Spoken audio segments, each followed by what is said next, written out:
السلام عليكم ورحمة الله وبركاته. إن الحمد لله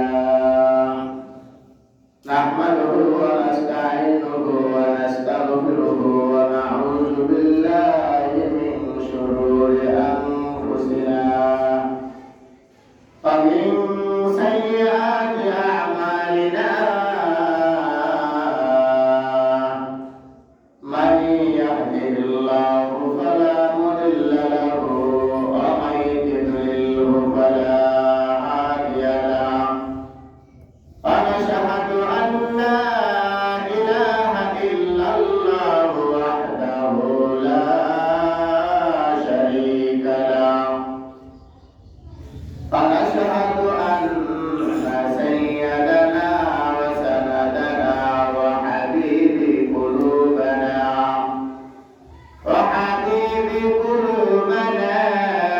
ومولانا محمدا عبده ورسوله أرسله بالحق بشيرا ونذيرا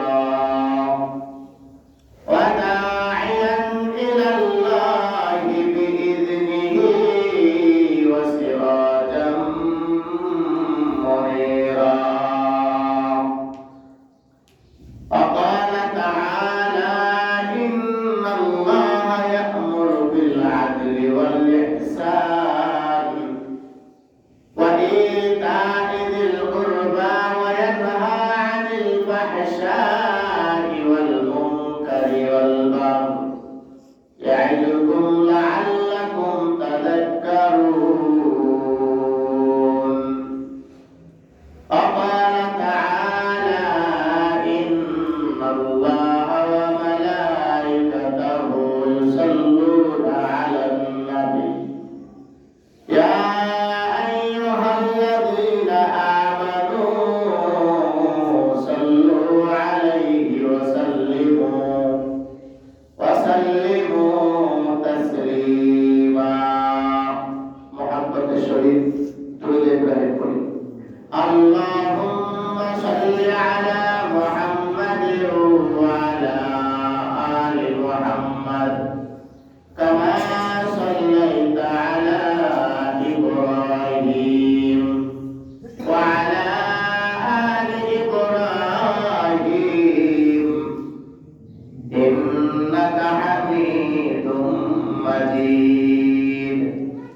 اللهم بارك على محمد وعلى آل محمد كما باركت على إبراهيم وعلى آل إبراهيم إنك حميد مجيد. بلغ العلا بكماله كشف الدجى بجماله حسنت جميع خصاله صلوا عليه وآله. আলহামদুলিল্লাহ, আল্লাহ রাব্বুল আলামিনের দরবারে কালিমাত শুকর আদায় করি যে আল্লাহ রাব্বুল আলামিন আমাকে এবং আপনাদের সকলকে মহব্বত করে ভালোবেসে আল্লাহ রাব্বুল আলামিনের হুকুম পালন করার জন্য আল্লাহ তাআলার ঘরের মধ্যে আসার এবং বসার, কিছু কথা বলার এবং শোনার তৌফিক দান করেছেন। এই জন্য জবান ছেড়ে কালিমাত শুকর আদায় করে সকলে বলি আলহামদুলিল্লাহ। আল্লাহ রাব্বুল আলামিন যাকে মহব্বত করেন, ভালোবাসেন, আল্লাহ রাব্বুল আলামিন তাকে বেশি বেশি দ্বীনের কাজ, দ্বীনের উপরে চলার তৌফিক দান করেন। সুবহানাল্লাহ। কোন ভূমিকার মধ্যে যেতে চাচ্ছি না, কিছু গুরুত্বপূর্ণ আলোচনা করব বিধায়ী এই জন্য ভূমিকা বাদে কথা বলতেছি। আল্লাহ রাব্বুল আলামিন আমাকে এবং আপনাদেরকে মহব্বত করেন, তার জ্বলন্ত প্রমাণ হলো আজানের পূর্বে অথবা আজানের পর পর মসজিদে আসা শুরু করে দিয়েছেন, ঠিক কিনা বলেন? এই ঠিক যেমন বাস্তবতা সত্য, ঠিক যারা জুমার নামাজে আসবে না তারা ক্ষতিগ্রস্তের মধ্যে, ঠিক কিনা বলেন? একটা মানুষ যখন দিনের নিসবতে থাকে তখন অবশ্যই ওই মানুষকে আল্লাহ রাব্বুল আলামিন খুব যত্ন করেন, ভালোবাসেন, মহব্বত করেন। তাই তো আল্লাহ রাব্বুল আলামিন হাদিসে কুদসির মধ্যে বলতেছেন যে বান্দা, তুমি যখন আমার হয়ে যাও আমি তখন তোমার হয়ে যাই। তোমার হাত চোখ হয়ে আমি দেখি, তোমার হাত হয়ে কর্ম করি, তোমার জবান হয়ে আমি প্রতিবাদ করে কথা বলি। কার কথা? আল্লাহ সুবহানাহু ওয়া তাআলার কথা। রাসূল সাল্লাল্লাহু আলাইহি ওয়াসাল্লাম বর্ণনা করেছেন। কেন? ওই বান্দা যখন আল্লাহ তাআলার জিম্মায় থাকে তখন আল্লাহ তাআলা তার সকল কিছু কি করে দেয়?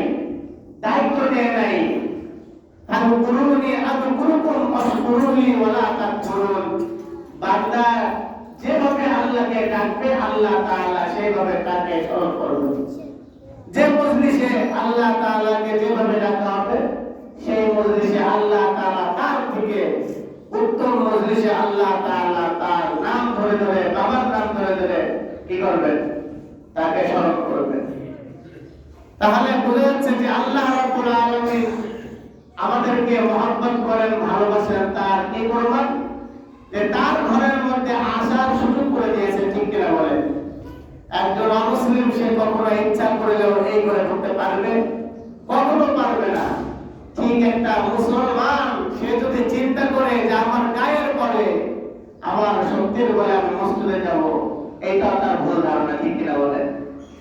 আল্লাহ তাআলা কবুল না করলে, আল্লাহ তাআলা ভালো না বাসলে আল্লাহ রাব্বুল আলামিনের কুদরতি পায়ে সিজদা করা সম্ভব না।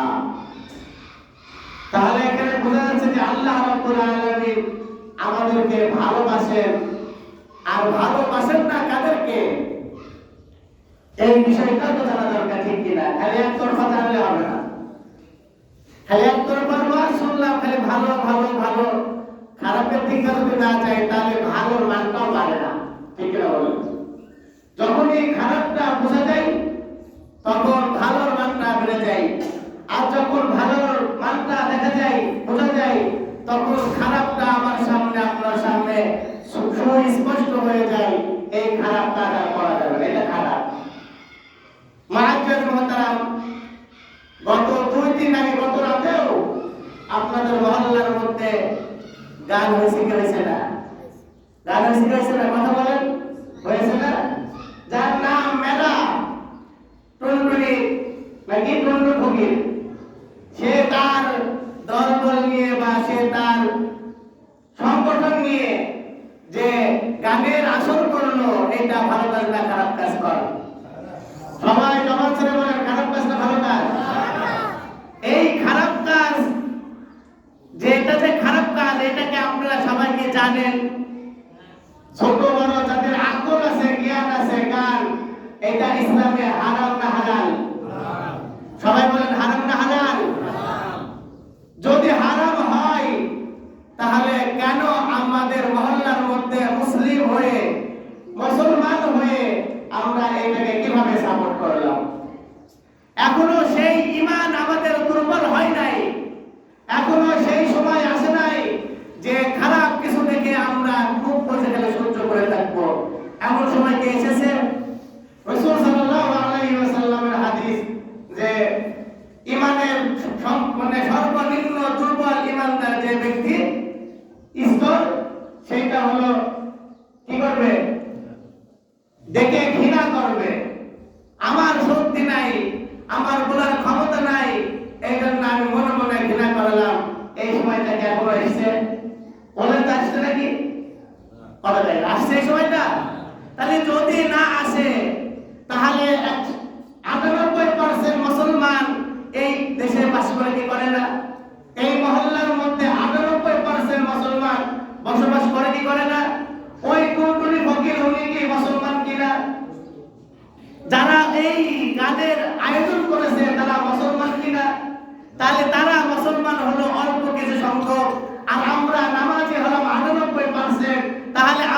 মহল্লার মধ্যে গান হবে, যে গানের মধ্যে আমরা সাপোর্ট করব, এরকম দুর্বল ঈমান নিয়ে বেঁচে থাকার থেকে না থাকাই ভালো। ঠিক না বলে কথা বলে না? সত্য কথা বলার জন্য জবান ছাড়তে হবে হযরত। চাই আমার জেল হোক, চাই আমার ফাঁসি হোক, চাই আমার চাকরি চলে যাক, চাই আমার জীবনটা চলে যাক, কোনো সমস্যা নাই। সত্য কথা আমার বলতেই হবে, আপনাদেরও বলতে হবে। যদি না বলেন, কিয়ামতের ময়দানে আপনাদেরকে আল্লাহ তাআলা নিজেই, আল্লাহ তাআলাই আপনাদের নামে মামলা করবেন। ফেরেশতা তো আটকাবে।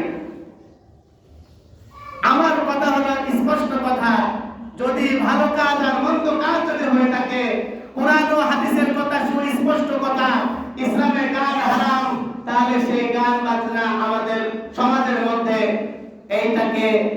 এই প্রথা চালু করা চালু আছে, কিন্তু এটাকে নিষেধ করতে হবে। এটা আমাদের ঈমানের দায়িত্ব, ঠিক কিনা?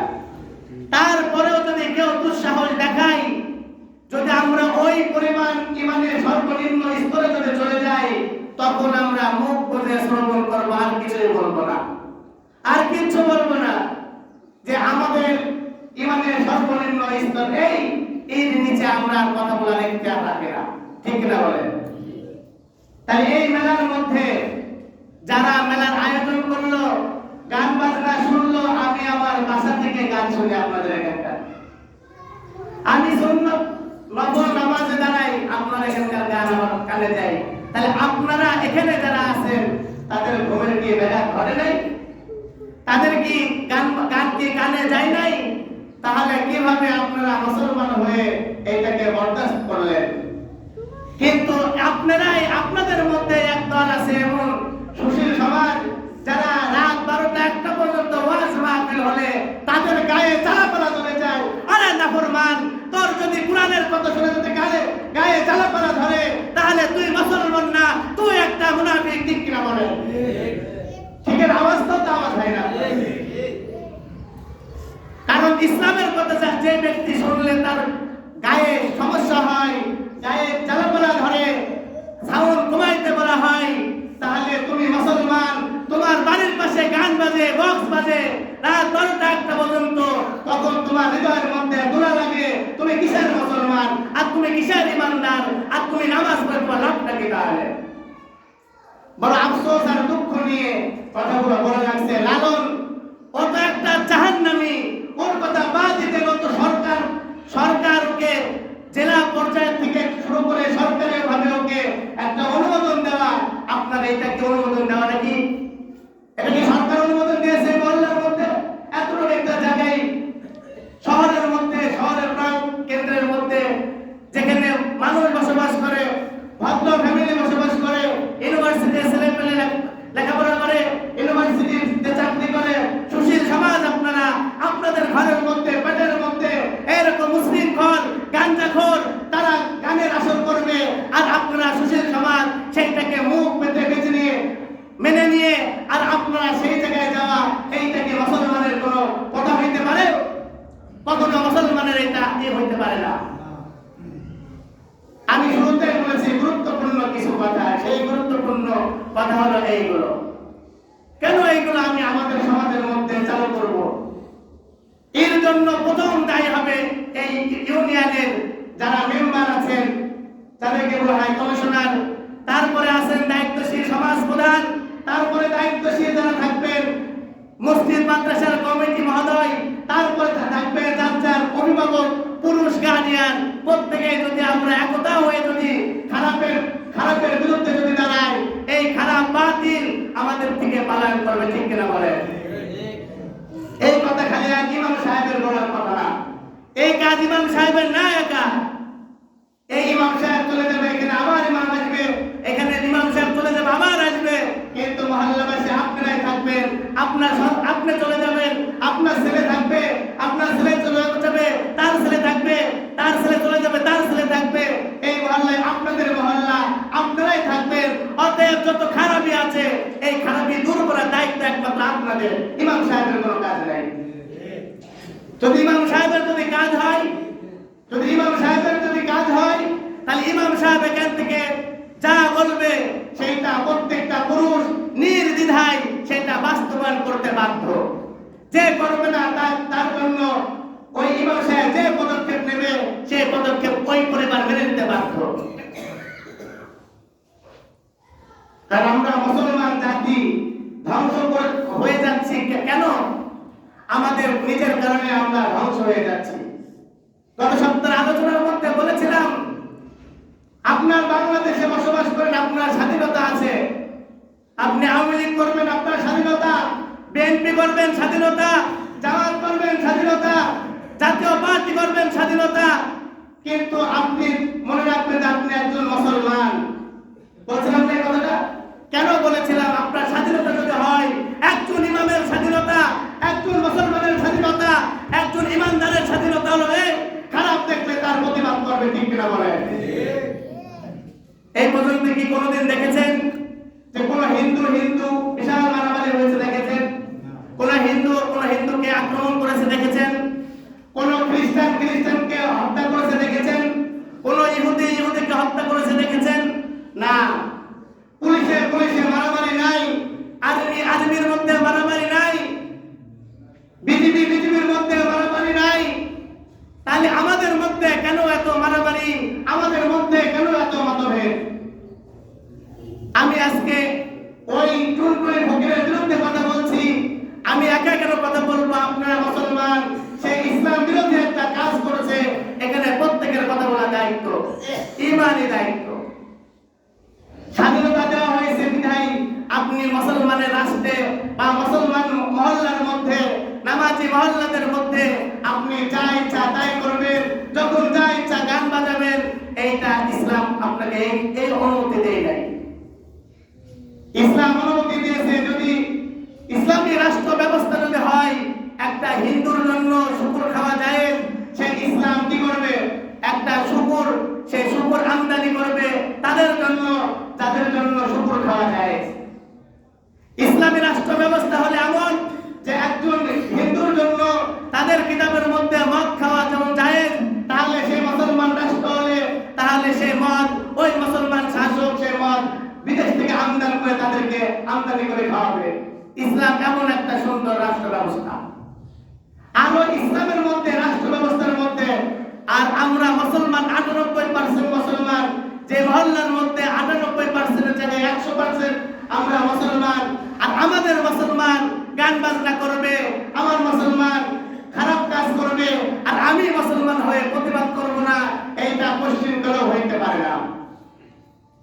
গত সপ্তাহের আয়াতে কারিমার যে 3 সপ্তাহ আয়াতে কারিমার যে বিষয়বস্তুগুলো, তার মধ্যে সর্বশেষ 3টা নিষেধ, তার মধ্যে 1 নম্বরে আছে যে অন্যায়, যাবতীয় অশ্লীল কথা বলা হয়েছে। কেন অশ্লীল কথা বলা হয়েছে? এখানে আমি গত 2 দিন ফলো করতেছি, যে পরিমাণ মহিলা আমি গত 2 মাসে দেখি নাই রাস্তাঘাটে, গত 2 দিনে আমি তার থেকে বেশি মহিলাকে আমাদের মসজিদের সামনে দিয়ে যাতায়াত করতে দেখেছি। আপনাদের মা বোনেরা, আপনাদের বিবি বাল বাচ্চারা যারা ঘরের মধ্যে থাকে, 2টা দিন মেলার কারণে ঘর থেকে বের হয়ে দিন ও রাতের মেলায় গিয়েছে কি গিয়েছে না?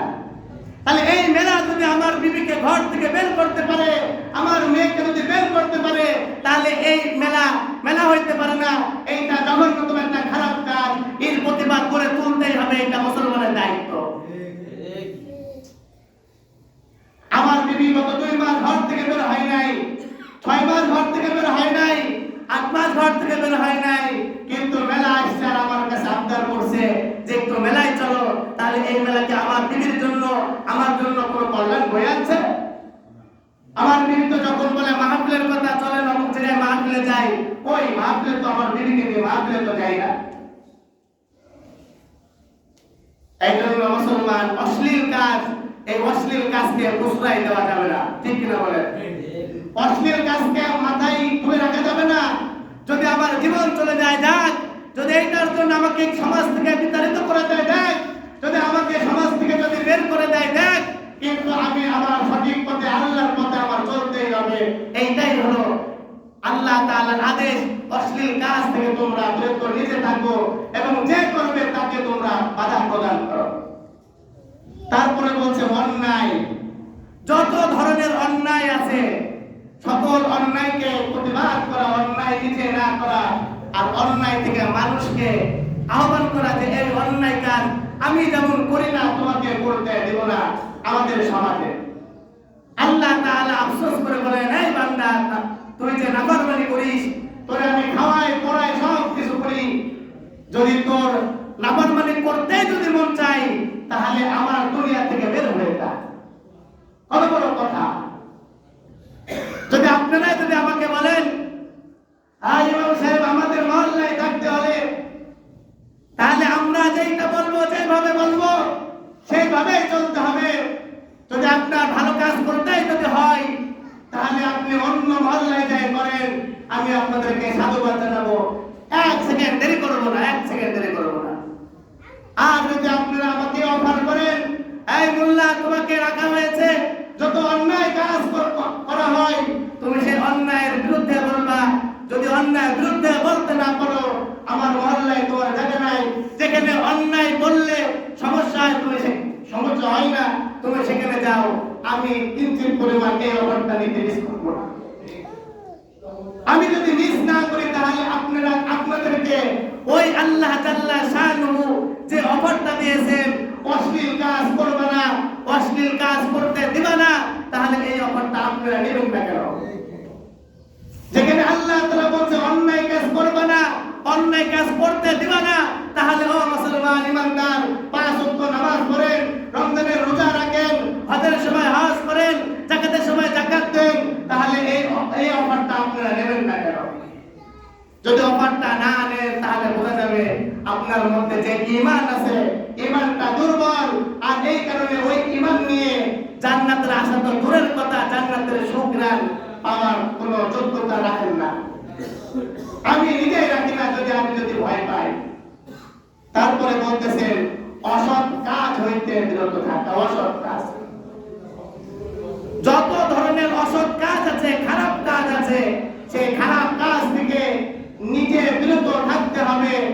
আর অন্যদেরকেও সেই অসৎ কাজ থেকে বিরত রাখতে হবে। এইটা হলো একজন ঈমানদার মুমিন মুত্তাকির দায়িত্ব। যেমন আল্লাহ রাব্বুল আলামিন বলতেছেন ওয়াকিমুস সালাহ, নামাজ প্রতিষ্ঠা করো, ওয়া আতুজ যাকাত, যাকাত প্রদান করো, নাহি আনিল মুনকার, ফাহিশা খারাপ কাজ থেকে মানুষকে বিরত রাখো। যেমন নামাজ পড়ার কথা বলছেন, নামাজ পড়ানোর কথা বলছেন, দাওয়াত দেওয়ার কথা বলছেন, তেমন আমাকে আপনাকে মানুষকে খারাপ কাজ থেকে বিরত রাখার কথাও বলছেন। আমাকে আপনাকে মানুষকে দ্বীনের দাওয়াত, ভালো কাজের দাওয়াত দেওয়ার কথা বলছেন। এই কাজটা খালি মোল্লা মুন্সির না, এই কাজটা তামাম মুসলমানদের ঈমানদারদের দায়িত্ব। আপনার আমার মধ্যে পার্থক্য কোথায়? কোনো পার্থক্য নাই। আপনার আমার মধ্যে খালি শিক্ষা যোগ্যতা পার্থক্য, তাছাড়া আপনি একজন মুসলমান, আমিও একজন মুসলমান, কোনো পার্থক্য নাই। কিন্তু আপনি যে উম্মত নবীর, আপনার পূর্বরা যে নবীর উম্মতরা এসেছে, তাদের মধ্যে আর আমাদের মধ্যে আসমান আর জমির ডিফারেন্স, ঠিক কিনা বলেন? কেন ডিফারেন্স জানেন? খালি যে আখিরি নবীর উম্মতের জন্য ডিফারেন্স না। নবীর কেন ডিফারেন্স? সেইটা হলো নবীর কাজ। আগেকার জামানায় নবীদেরকে বলা হয়েছিল তোমাদের নবী উম্মতদেরকে তোমরা যা বলবা উম্মত খালি তাই করবে। মুসা আলাইহিস সালাম কিতাব দিয়ে খালি বলতেন তোমরা ভালো কাজ করো, খারাপ কাজ করবে না, ভালো কাজ করো, খারাপ কাজ করবে না, এমন দাওয়াত ছিল। কিন্তু কোন উম্মতের এমন সাহস ছিল না, এমন দায়িত্ব দেওয়া হয় নাই যে ওই উম্মত আরেকটা উম্মতকে বলবে, এক ভাই আরেক ভাইকে বলবে যে তুমি আল্লাহর ইবাদত করো আর বলে খারাপ কাজ করো না। এই কথা বলার অধিকার দেওয়া ছিল না তাদের। একমাত্র আমাকে আপনাকে আখিরি জামানার নবীর উম্মতকেই নবীওয়ালা কাজ, যে নবী যে কাজ করেছেন ওই কাজ নবী থাকবে না। নবী থাকলেও দাওয়াত দিতে হবে, নবী না থাকলেও দাওয়াত দিতে হবে। এটা হলো অন্যায়ের বিরুদ্ধে, ভালোর পক্ষে, অন্যায়ের বিপক্ষে। অশ্লীল কাজ নিজে করব না, কাউকে করতে দেব না। অন্যায় কাজ নিজে করবে না, কাউকে করতে দেব না। এবং সৎ কাজের আদেশ করব, অসৎ কাজের নিষেধ করব। এই অসৎ কাজের নিষেধের জন্যই আমি আপনি দামি। তাদের থেকে আমি আপনি মিনিমাম 500 বছর আগে জান্নাতে প্রবেশ করব। আমি আপনি জান্নাতে না যাওয়া পর্যন্ত অন্য কোন জান্নাতের গেট খোলা হবে না, তাদেরকে ঢোকানো হবে না। এমনি এমনি দেশে আমাদেরকে বর্তমান আজকে আমরা ভেবে নিয়েছি এমন যে নামাজ পড়ার কাজ হলো ইমাম সাহেবের, হুজুররা খালি নামাজ পড়বে আর আমরা কেউ নামাজ পড়বো না। আমরা ভেবে নিয়েছি যে গরিবরা নামাজ পড়বে, বড় লোকরা নামাজ পড়বে না, মসজিদে যাবে না। আমরা ভেবে নিয়েছি এমন যে এই কাজগুলো একমাত্র গরিব মানুষ আর হুজুরদের এই কাজ। আরে না রে মুসলমান, এই কাজ একার আমার না, এই কাজ খালি আমার না, আমার গরিব মুসলমানদের না। এই কাজ যেমন বড় লোকের, তেমন মধ্যবিত্ত, তেমন গরিব অসহায়, ফকির মিসকিন সবার জন্য নামাজ, সবার জন্য আল্লাহ তাআলা সব কাজের আদেশ দেওয়া এবং নিষেধ করা এটা সবার দায়িত্ব। আপনাদের মহল্লার কেন এত গুরুত্বপূর্ণ কথা বললাম কেন জানেন? আপনাদের মহল্লার মধ্যে একটা রাসূলের সুন্নাত একটা ঘর আছে, যেখানে ইলমে দ্বীন শিক্ষা দেওয়া হয়, যেখানে নূরের বাতি জ্বলে, সেখানে সেই পাশাপাশি দুইটা প্রতিষ্ঠান, মহিলা প্রতিষ্ঠান, ওইদিকে নুরানি বিভাগ থাকার পরেও সেই জায়গায় এরকম টুনটুনি ফকিরের মতো মানুষ, তার সংগঠন এরকম জঘন্যতম হারাম কাজ করতে পারে। আমার কষ্টের কারণে কথাগুলো বলা। আমি যদি আজকে না বলি তাহলে কিয়ামতের ময়দানে আমাকে জবাবদিহি করা লাগবে। আমি আমার জবাবদিহিতার থেকে বাঁচার জন্য আপনাদের কেউ বলে নাই এই পর্যন্ত, যতটুকু বলেছে পালন করতে পারেন নাই। এখন থেকে তওবা করি, ইস্তেগফার করি, যেন আল্লাহ তাআলা যেন আমাদের এরকম দিনদার পরিবেশে থাকার পর যেন কোনো খারাপ কাজ, হারাম কাজ আমাদের মহল্লার মধ্যে করতে দেব না, হতে দেব না, এই প্রতিজ্ঞা করতে হবে। এই বিষয়ে একটা ঘটনা ছিল, ঘটনাটা আগামী সপ্তাহে শোনাবো ইনশাআল্লাহ। সর্বশেষ কথা এইটা, যেটা আমাদের ইমামদের খালি দায়িত্ব বলা, কার্যকর করার দায়িত্ব আপনাদের, স্বাধীনতা আপনাদের। আমি বললাম আমার দায়িত্ব থেকে, ঠিক কেমন দায়িত্ব থেকে সরকারিভাবে অনেক সময় অনেক কিছু আমাদেরকে দ্বারা বলতে হয়। তার মধ্যে একটা জিনিস, বর্তমান সামনে নির্বাচন আসছে, ঠিক কিনা? নির্বাচন আসছে, আমার নির্বাচন নিয়ে আমি বললাম এই পর্যন্ত কোনো কথা বলে নাই। কেন? আমি সবসময় কোরআন ও হাদিস দ্বারা কথা বলতে চাই, মানুষকে বোঝাতে চাই। রাজনৈতিক বক্তব্য দেওয়া আমার পেশা বা নেশা না। আমি খালি এতটুকু সরকারি একটা মেসেজ দিতে চাচ্ছি আপনাদেরকে। আপনারা যেমন বলেছেন নামাজ পড়া ভালো আর গান বাজনা হারাম, ঠিক কিনা? নামাজ পড়া কি ভালো না? ভালো কাজ করা ভালো, খারাপ কাজ করা কি খারাপ? এটা তো সত্য। ঠিক তেমন একটা প্রজ্ঞাপন জারি করেছে, বলেছে সরকারি প্রত্যেকটা লেভেলে, প্রত্যেকটা জায়গায় যে হা ভোট আর না ভোট। আপনি দেশের জন্য, দেশকে যদি ভালোবাসেন, দেশের যদি কল্যাণ চান, তাহলে অবশ্যই হা ভোটের প্রচার করা, এইটা গভর্নমেন্ট বলেছে বিধায় আমি আপনাদেরকে বললাম। আমার ব্যক্তিগতভাবে আমি আপনাদেরকে এতটুকু বলতে চাই, হা মানে ভালো, সেটা পোস্টারে আমি করেছি, এক জায়গায় খারাপ দেখেছি, কিন্তু এটা সকলের জন্য বিধায় আমার মেনে নিতে বাধ্য, কিন্তু আমি মেনে নিই নাই। এক জায়গায় সেটা নারী আসন, নারী সংস্কারের ওই জায়গাটা আমাদের কমই ওলামা একরামদের হলো মতবাদ, বা ওই জায়গায় আমাদের সমস্যা। তারপরেও যখন 10টা ভালো কাজ আর একটা খারাপ কাজ, 9টা ভালো কাজের কথা আমার বলতে হবে, ঠিক কিনা? এই জন্য হা ভোট।